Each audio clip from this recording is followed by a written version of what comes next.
Garai zaila bizitzea tokatzen ari zaigu. COVID-19 pandemia agertu zanetik, Durango kaleak hustu ziren. Eta algenuenak etxean konfinatu ginen elkar zaintzen.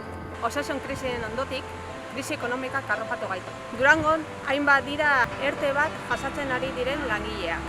Alokairua ordaintzeko ez du dabiltzenak. Ikasketak aurrerak eramateko zailtasuna dituzten ikasleak. Deseskalada aurrera doa eta kaleak bizitzaz betetzeko garaia da. Antzokiak eta plazak kulturaz bustitzeko garaia da. Denda zabaldu behar duen merkatariari pertsiana igotzen laguntzeko ordua da. Inor atzean utzi barik. Gehien behar duten pertsonak eta familiak babesteko momentu heldu da. Gaur zuen gaitik, bihar gu gaitik. Inor atzean utzi barik. Horretarako, udalak berraktibazio plan indartsu bat jarriko du martxan. 2 milioi euro baino gehiago bideratuko ditu krisialdi honi aurre egiteko. Durangar bat bera ere atzean geratuko ez dela bermatu desan. Berraktibazio planak 3 ildo nagusi ditu.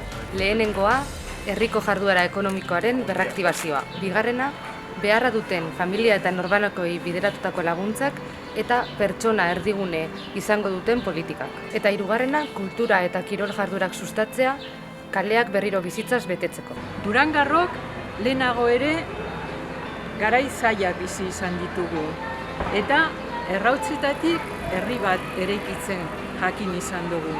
Oraingoan ere horrela egingo dugu. Elkarrekin, elkar zainduz, elkar babestu, inor atzean utzi barik. Inor atzean utzi barik. Inor atzean utzi barik. Inor atzean utzi barik.